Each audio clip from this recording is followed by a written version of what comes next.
We're just going to move forward with these technical difficulties. We do have members of our community here in person and are experiencing quite the echo. So I don't think you all are experiencing that virtually. And for that purpose, we're going to move forward and get started.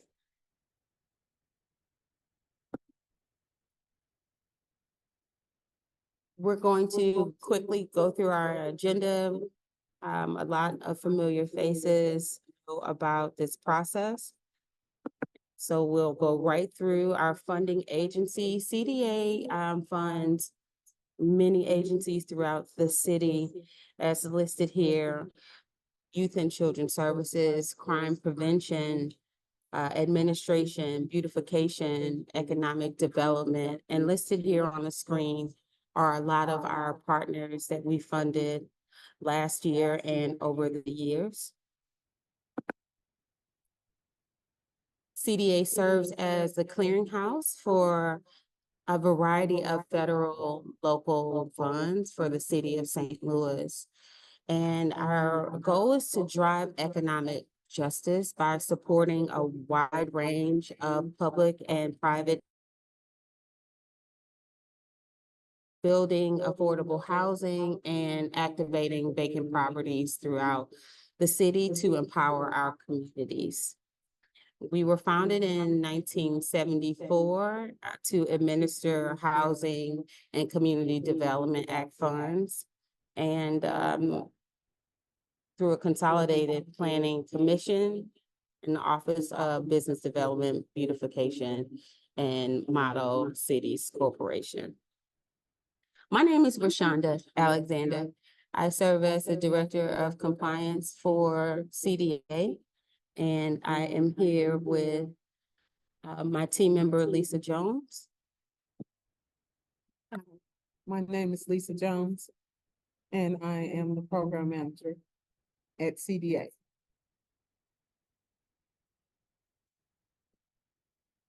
So for this fiscal year 25, we had $5,119,304 available funds.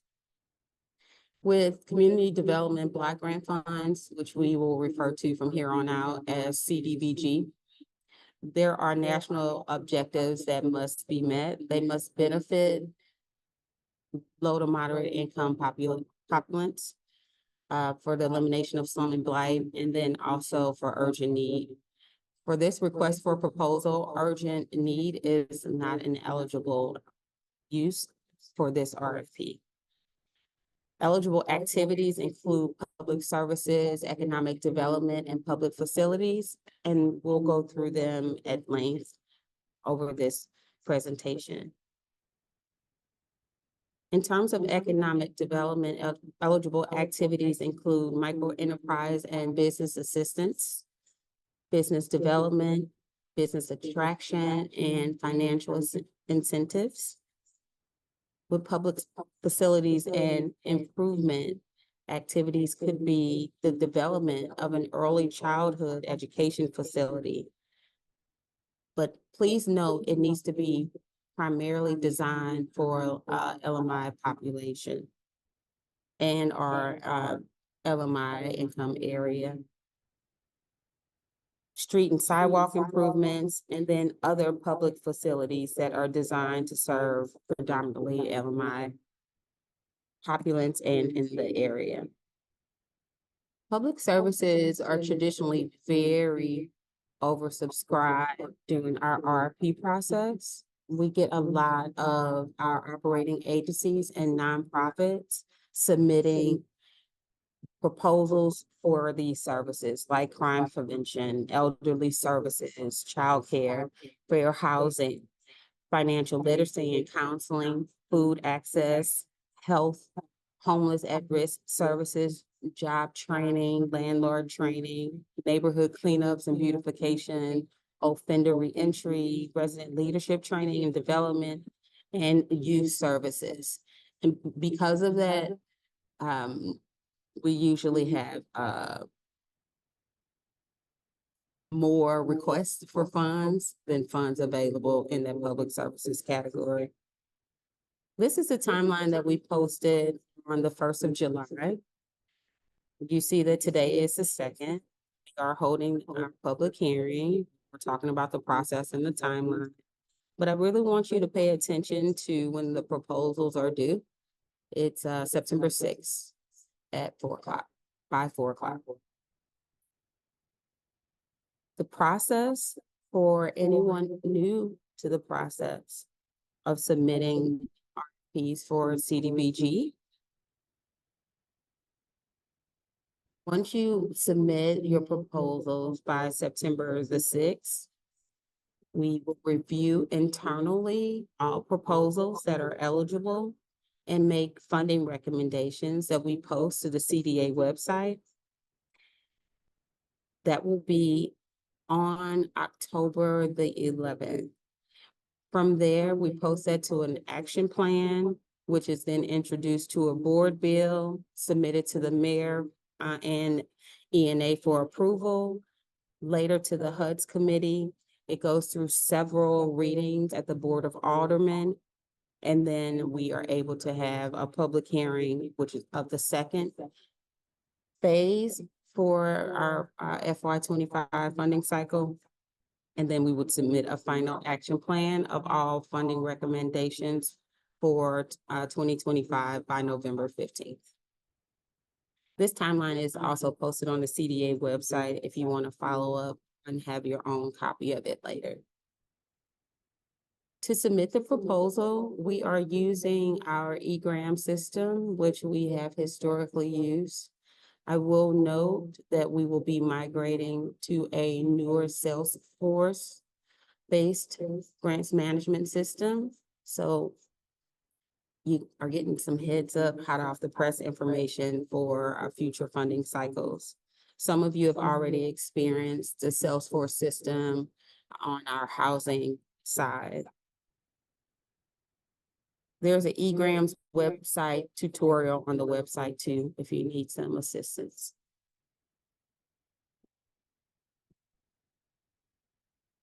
Each year, high priorities are designated. This year, a high priority for public services is youth.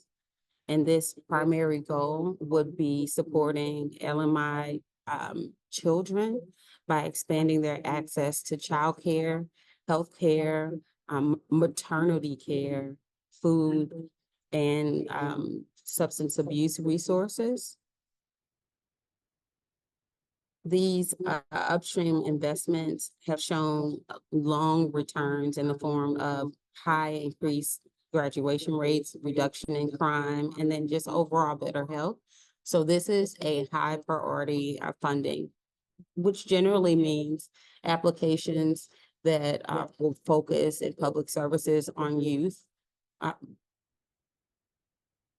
are sought after. We also have high priorities for relocation, which will be specifically for those LMI populations displaced by natural disaster or some type of involuntary demolition or rehab, all according to a Uniform Relocation Act of 1970. CDA is also in our consolidated planning process. And we've heard like doing a lot of open houses, that drug abuse, counseling and treatment and mental health is something that we should prioritize. So for 2025, it is a high priority. This public service will be associated with counseling treatment to support evidence-based recovery programs and for substance abuse, prevention, and education. Our last high priority is for health services and public improvements. And this goal is to subsidize and incentivize neighborhood health essentials, ranging from pharmaceutical and clinical services, all the way down to community-driven food production and distribution. It's intended to fund evidence-based programs to ameliorate food and health deserts, in marginalized communities so that they also could have quality, affordable food and healthcare. So these are our four areas of high priority this year: youth, relocation, drug abuse, uh, counseling and treatment, and then also health services for public improvements. Our other priorities include planning, homelessness, homelessness outreach, public facilities, public improvements and infrastructure, and administration. Nurses are neighborhood revitalization strategy areas, are designations from HUD that allow the public service cap to be expanded. So though these are still proposed nurses, our hope is by the time that we are making our second public hearing, that we will have at least one of these nurses approved from HUD so that we can expand the public services cap for that particular area. Right now, the choice neighborhood revitalization strategy area seems to be the most likely to be approved. The other nurses we have are the North Nursa, Northwest, and North Central.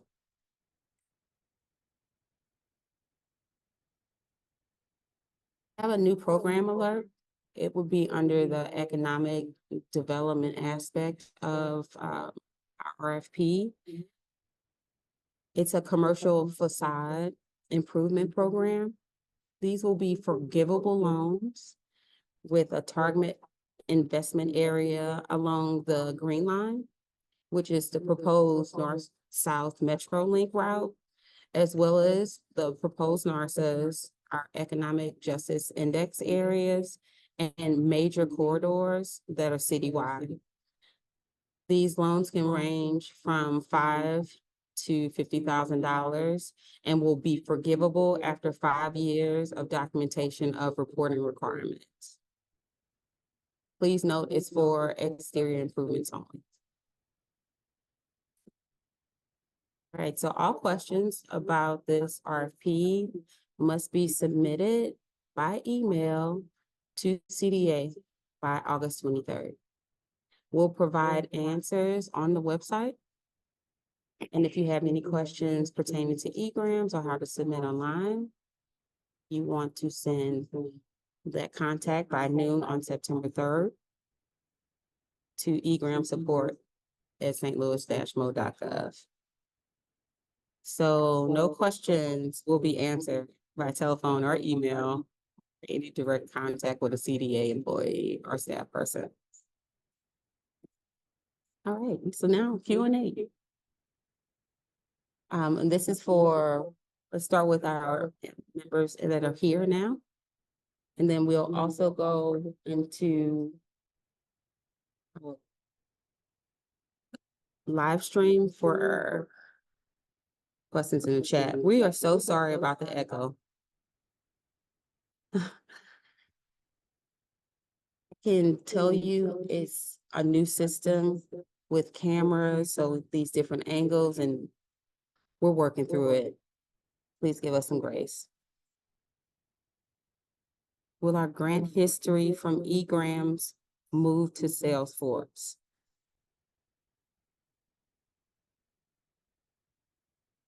That question, I'm not able to answer. It is our intention that we have data migration from software to our new software.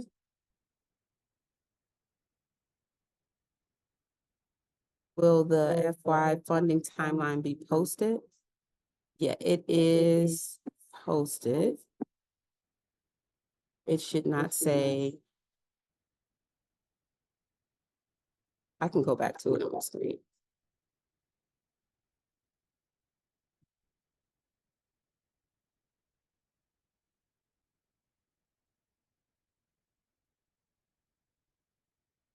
So this is the FY 25 timeline, and it's also posted CDA's website, along with 23 and 22 and all the past ones.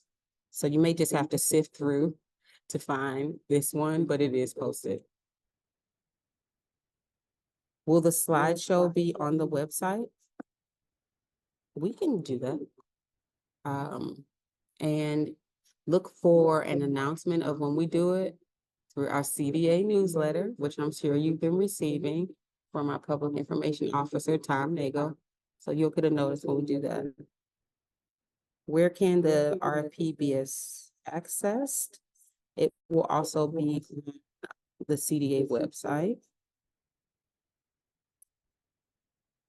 And it will be posted today. It should already be posted. If it's not, it will be by COB today. Will the application expectations for the facade grant program be further explained in the RFP? Absolutely, yes. There is a separate application for the commercial facade program. Previously, facade grant was administered by city employees, but it appears the suggestion here is nonprofits should be applying to administer.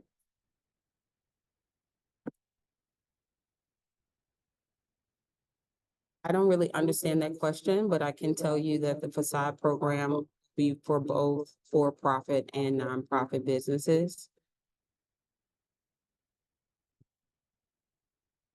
How soon will you know whether the Southeast proposed NERSA is approved? We don't know. But we have been in talks with our local HUD office about all of our proposed nurses and look forward to some positive news this year. We'll keep you posted. Will you make a sample of the entire application available? The entire application is included in the RFP.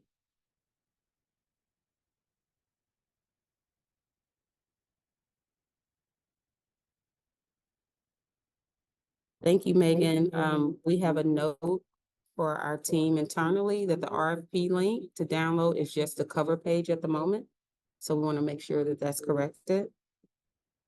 Yes, Tiffany Minks, you can apply for more than one priority. Is the application for individual businesses for the facade grant, or is it for someone to administer the program? Very good question. It's for individual businesses. What are the priorities for the facade? So there are target areas for the facade program, including the NERSA and our economic justice areas, the Green Line along the north-south proposed MetroLink expansion. Those are all of the questions in the chat. Are there any out here?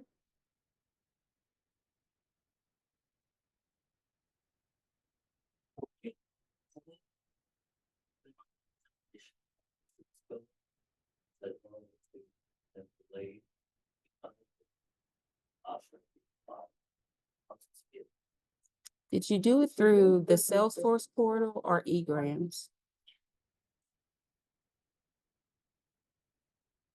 No, it's not a normal process. Your question is for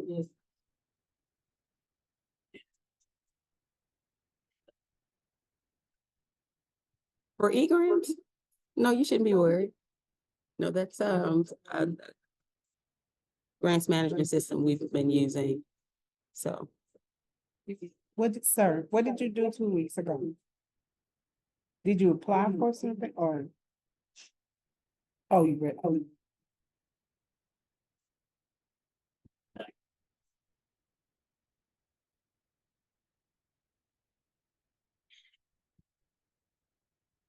this is what I would suggest. There's an eGrams question link. It's eGrams at stlouis-mo.gov. If after you submit again for this RFP, or if you wanted to just test it, send an inquiry and we can see if we can help out. Okay. Mhm.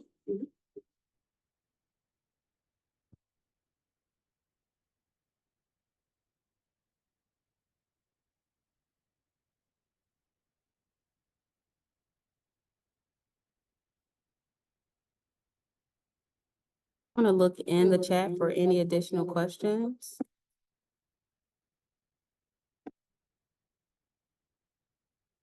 Are the NERSA areas preferred or targeted for all funding?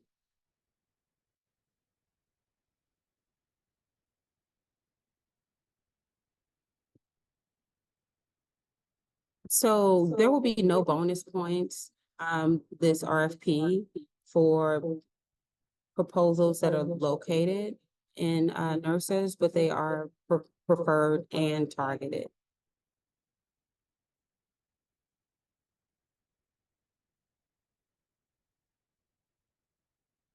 We don't have examples of qualifying commercial corridors for the facade program. They're just target areas, specific for commercial corridors. We can go back internally, to specify qualifiers that may be helpful. And last year, I thought the funding had to be used only north of Delmore. Are the NERSA areas preferred or targeted for all funding? Okay, so we answered that already.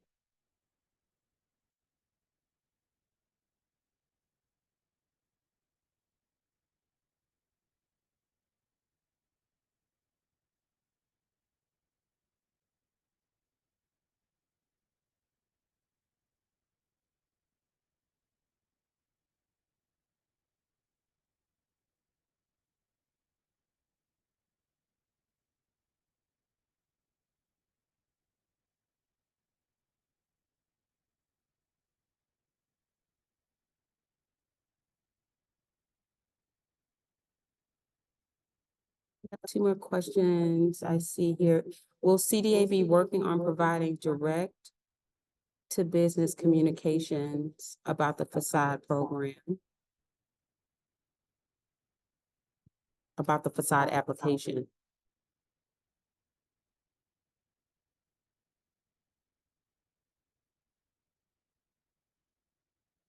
The facade application is included in the RFP.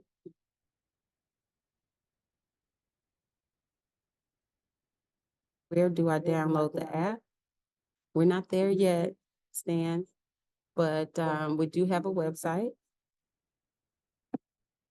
And that's www.stlewis-mo.gov/CDA. So would that be just the north side of Delmar? So for CDBG, the entire city of St. Louis is an eligible geography.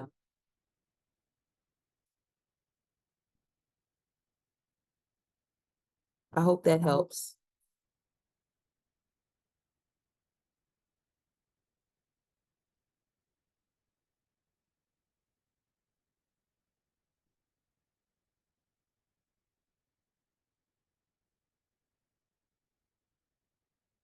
How many times can a person apply for assistance? So CDBG funds are eligible for nonprofit entities and not for people directly. A nonprofit can apply for CDBG funds across multiple eligible activities. If it's for this proposed facade application,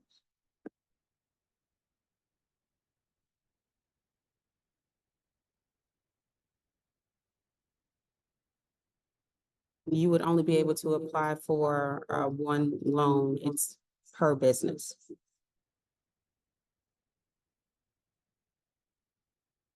Is the facade required to be in LMI areas?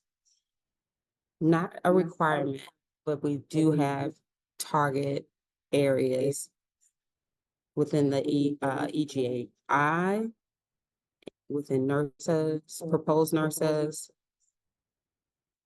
along the Green Line, which is the proposed north-south Metro Link expansion. And there are limited funds as well.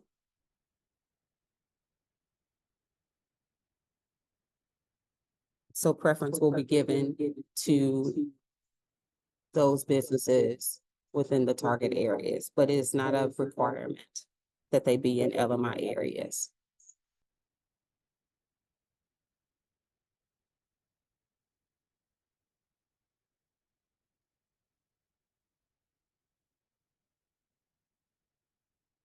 You know what? I want to put a pin in that about the requirement about LMI areas, because with CDBG funds, it is really dependent on more than just LMI. It can be dependent on who is served. It can be dependent on job creation. So please, Lisa, land use in residential use is what Lisa was sharing.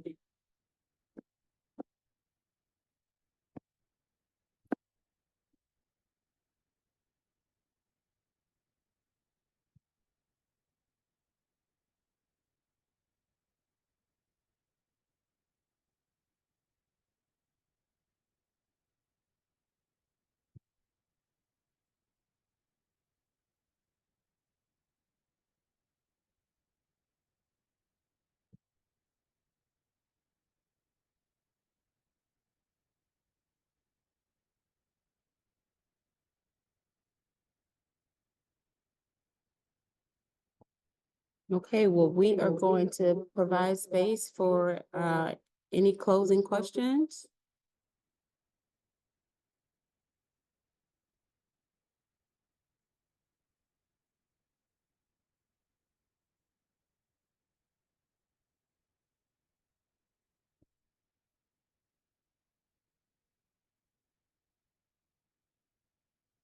Well, hearing none, thank you for your attendance today here in person and virtually. The actual RFP will be posted beyond the cover page with all 56 pages. I believe it's 56 total. Thank you, everyone.